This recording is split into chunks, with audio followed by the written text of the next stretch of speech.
Welcome to this press conference. I hand you over to the chairman. Friends of the media, I'd like to report to you the work of the House Committee in this legislative year. First of all, I'd like to call upon Vice Chairman Mr. Ronnie Tong to bring you up to date on our work relating to bills, subsidiary legislation and policy matters. I believe that friends of the media would be very interested in the figures. So in this session, the House Committee held a total of 31 regular meetings and 1 special meeting, and that has to do with the discussion between us and the Chief Secretary for Administration on the population policy. Based on the legislative program submitted by the administration to the Legislative Council, the administration planned to introduce 18 bills to the LegCo in this session. Ultimately, 15 were introduced. Moreover, 5 other bills not on the legislative program were introduced. So in other words, the government introduced a total of 20 bills in this current session. With regard to the Bills Committee, the House Committee has established a total of 15 Bills Committees to scrutinize 15 government bills, and they include Promotion of Recycling and Proper Disposal Electrical Equipment and Electronic Equipment Amendment Bill 2015, Human Reproductive Technology Amendment Bill 2015, Clearing and Settlement Systems Amendment Bill 2015, and the Electoral Legislation Miscellaneous Amendments Bill 2015, etc. Members have repeatedly urged the government to introduce bills to the LegCo as soon as it can, so that members could have sufficient time to scrutinize the content and the detailed provisions of the bills. However, in the current legislative session, the government submitted 4 bills. Only 4 bills in the first half of this year, and 11 bills were introduced in the second half of the year. And among those, 8 were introduced in mid-April, even after, or even later, and 4 of them were even introduced in the 2 last meetings of this legislative session. These 4 bills were, namely, Clearing and Settlement Systems Amendment Bill 2015, Inland Revenue Amendment No. 3 Bill 2015, Chinese Permanent Cemeteries Amendment Bill 2015, and Promotion of Recycling and Proper Disposal Product Container Amendment Bill. Moreover, 3 bills originally on the agenda of this session were not introduced into the LegCo, and they are namely the Patents Amendment Bill, Electoral Legislation Disqualification Provisions Amendment Bill, and the Companies Winding Up and the Miscellaneous Provisions Amendment Bill. With regard to subsidiary legislation, up to the 13th of July yesterday, members have scrutinized 146 pieces of subsidiary legislation, including 145 pieces of subsidiary legislation and 1 technical memorandum, and 16 proposed resolutions submitted by the government. The House Committee has established a total of 27 subcommittees to scrutinize 47 pieces of subsidiary legislation and their drafts, 1 technical memorandum, and 3 proposed resolutions. And they include 2 pieces of subsidiary legislation on raising the statutory minimum wage, 8 pieces of subsidiary legislation in relation to implementation of the competition ordinance, and also 2 pieces of subsidiary legislation to raise the ceiling of subsidy and electoral expenses for district council candidates, and also the proposed resolution on the establishment of the Innovation and Technology Bureau. Moreover, the House Committee has also considered 12 pieces of subsidiary legislation which do not have to be submitted to the LegCo, and none of them were made based on the United Nations Sanction Ordinance. They have been referred to the House Committee's subcommittee to examine the implementation in Hong Kong of resolution of the United Nations Security Council in relation to sanctions for their consideration. During the current session, the House Committee has also agreed to set up 2 subcommittees to study matters which involved a number of policy areas. And they are to the subcommittee to follow up on issues relating to the 3-runway system at the Hong Kong International Airport, and the subcommittee to study issues relating to mainland Hong Kong SAR families.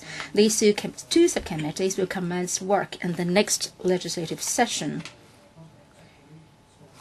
So, friends of the media, you can refer to the pamphlet issued by the Secretariat on the figures that I just discussed. Thank you very much. I trust that you would agree that this year our scrutiny of the constitutional reform package was the key talking point in the community. The subcommittee on proposals on the method for selecting the chief executive in 2017 under the House Committee held a series of meetings to scrutinize the draft motion and received deputations. While the package was eventually voted down, like the CS said, the 20 months of work helped lay a good foundation for further discussion. The Council will follow up on the practical arrangements for the LegCo and CE elections. Other than electoral reform, members' work in other areas was also pretty hectic. As the Vice Chair reported just a moment ago, other than the Committee on Poverty Alleviation, there are also 9 subcommittees under various panels on policies that are currently in action. There have been scheduling meetings to follow up on and study matters of public concern. In this legislative year, the administration's introduction of bills still left room for improvement. The Vice Chairman already reported that the administration introduced a total of 20 bills this legislative year, a number that was smaller compared with last year. Of the 20 bills, 8 have been passed.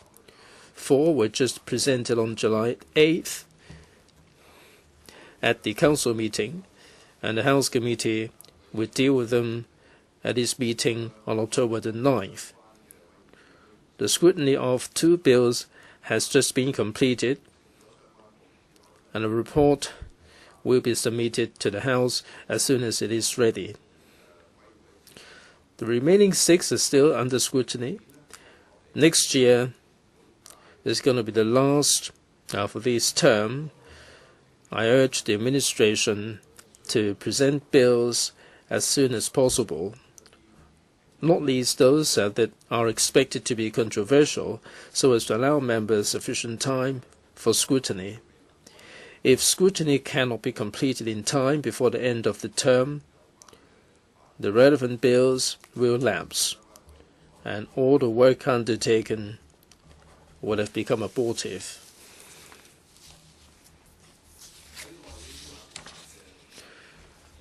The Parliamentary Liaison Subcommittee under the House Committee is responsible for coordinating the liaison work between the Council and the councils of other regions. This year, LegCo received for the first time an invitation from another country for a visit. In response to German government's invitation, the Council sent a delegation to Berlin and Bremen for a 6-day visit. The purpose of the visit was to strengthen our link with the German parliaments. Through this visit, the delegation could gain a deeper understanding of the German political and electoral system, as well as the bicameral system and its operation.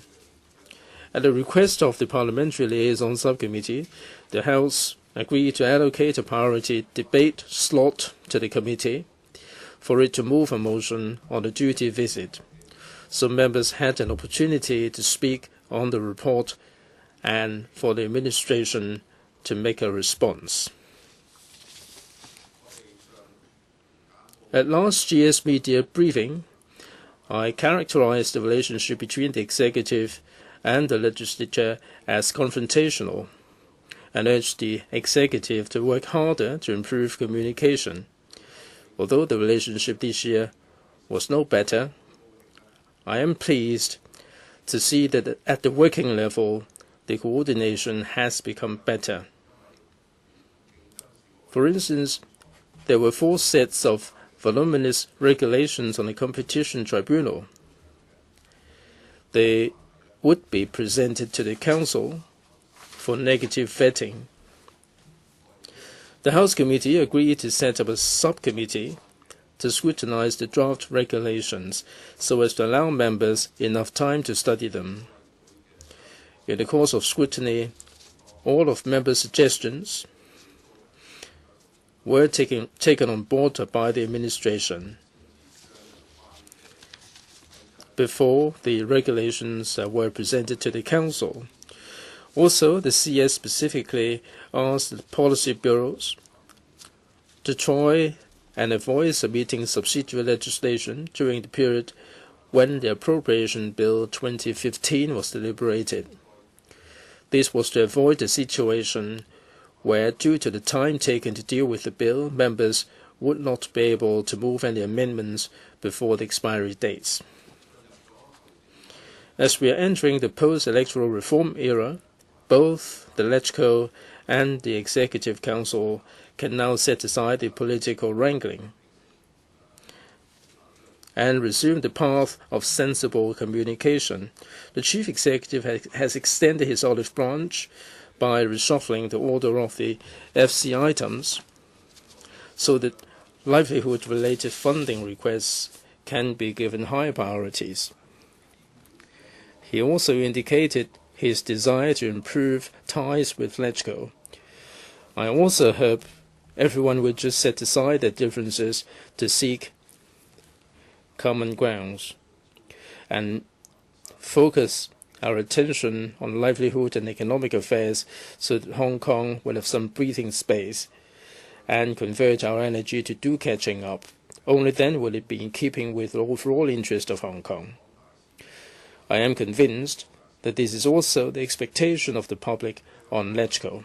Finally, I'd like to take this opportunity to thank the Secretariat and the Legal Service Division for their assistance over the past year. In particular, my thanks go to the Vice Chair, who have been working together fine over the past 3 years. I believe that notwithstanding our different capacities, we will continue to work for Hong Kong's long-term interest, and I welcome questions from the floor.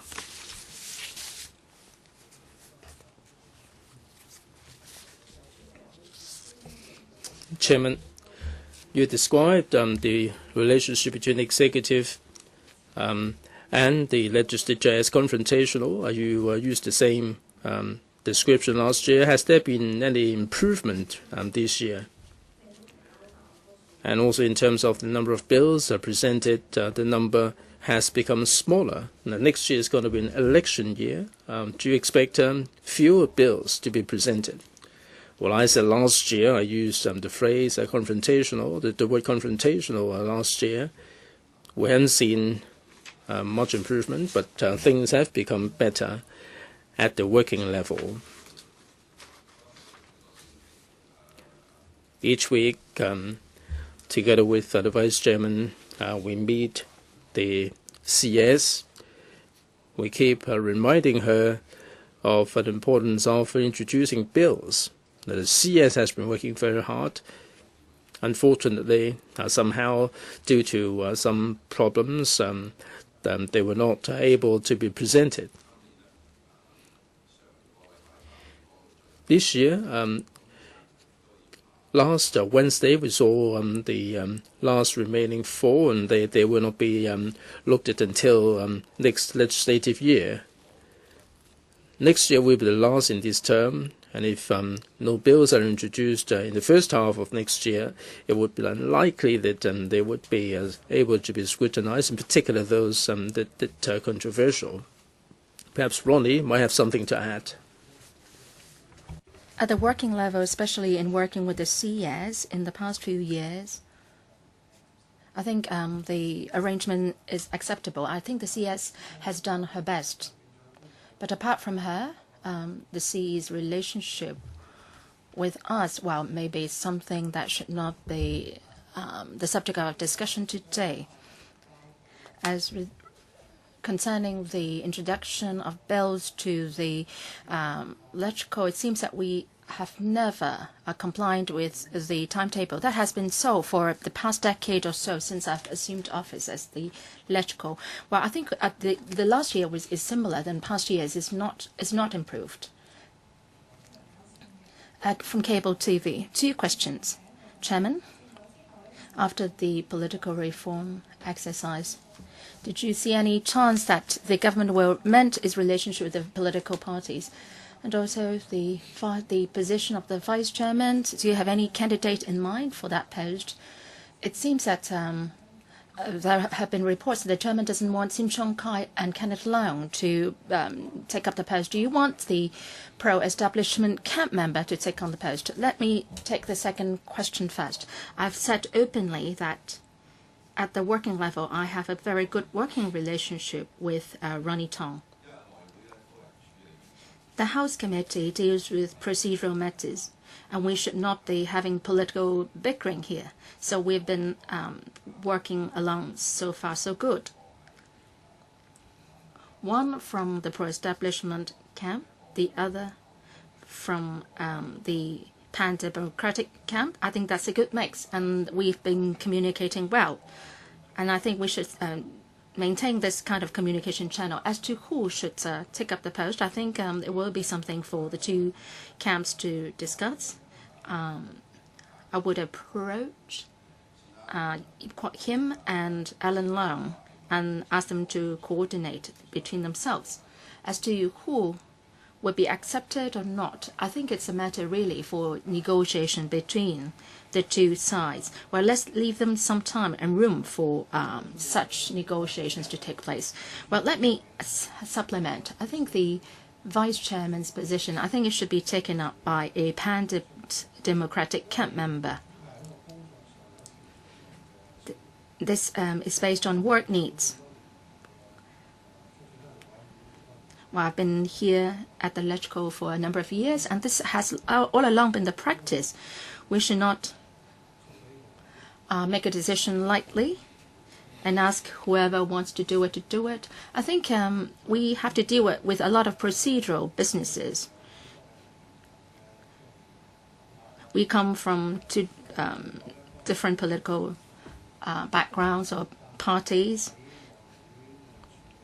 And at the House Committee, in dealing with the procedures, we try to avoid unnecessary disputes so that we can have more efficient and smoother operations. So that's why we need to find someone from the pan-democratic camp who is acceptable to all to fill up the position. I'm sure that we can find someone suitable. I don't see any reason why someone suitable could not be identified, someone acceptable to all. After the political reform package has been voted down, I don't see any major political bickering happening in the future. So I hope that we can forge a consensus soon to find someone from the pan-democratic camp to fill my post. Now, if we can't find someone, or perhaps you're asking Mr. Tong to stay for another year. Well, this is the post-political reform era, and I think all members should work for the best interest of Hong Kong.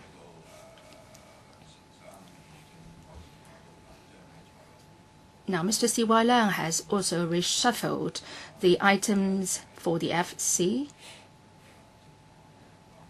And also he's meeting various political parties one by one, including the pan-democratic parties.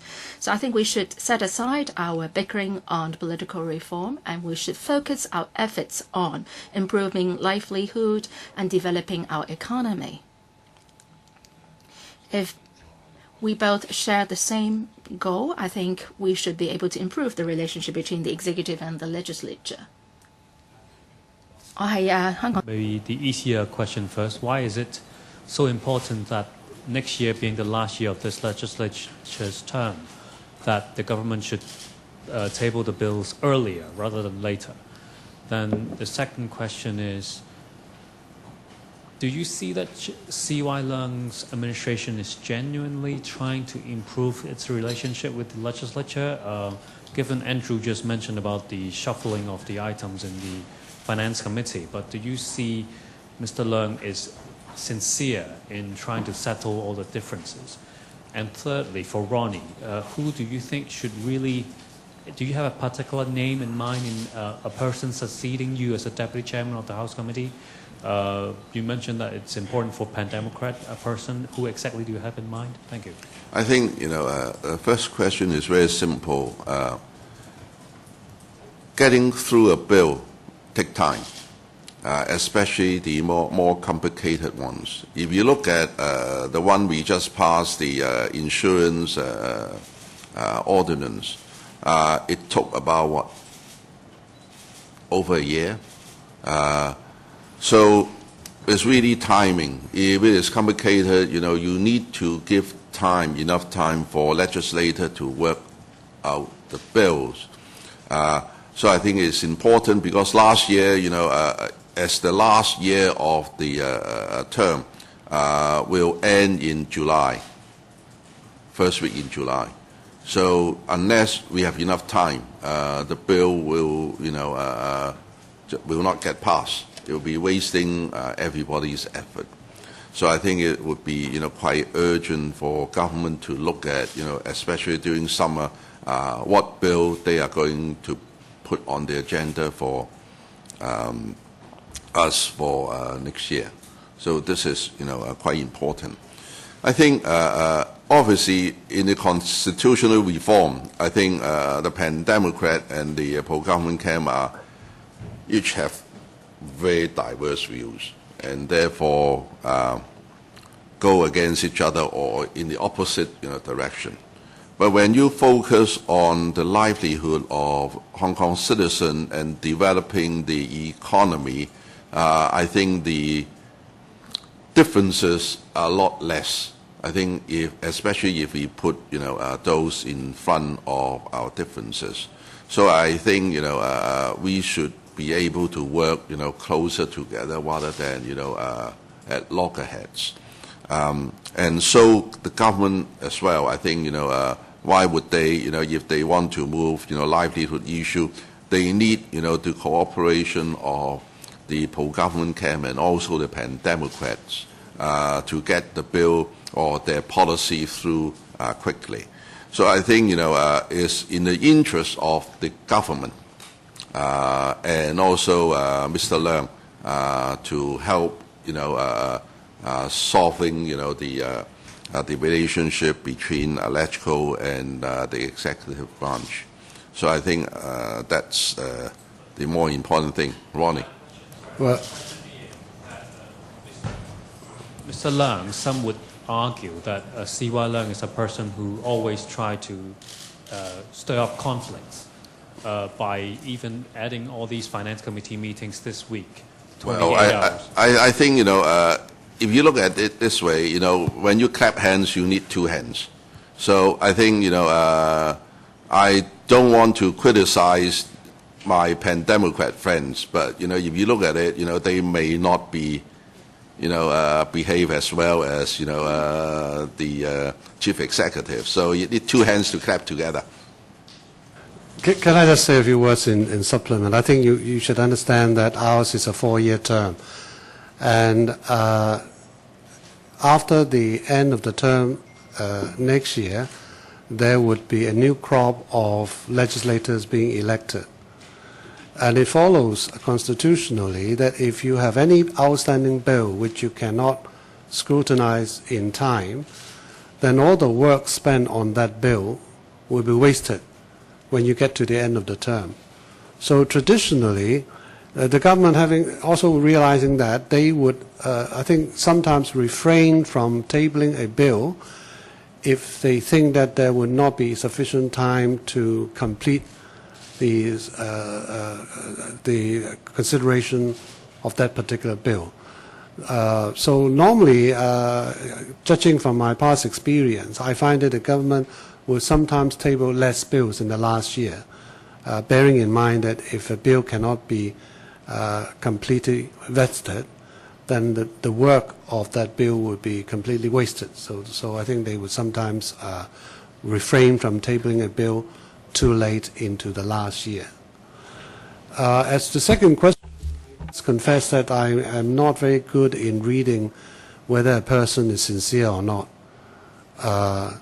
It is perhaps because of that I cannot say with hand on my heart that C.Y. Leung has been very sincere in his efforts, but I may be completely wrong. As to who I think should step into my shoes, I do have one or two persons in mind, but judging from what has happened over the last few weeks, I think the less said, the better. Less that I might in fact jeopardize their chances of being accepted by the pro-government party. So I think I would refrain from naming anybody. Sorry? Well, as I say, I better refrain from saying anything more in order to give people a better chance, because I strongly believe that we should and we must have a Pan-Democrat to sit as a vice chairman of the House Committee.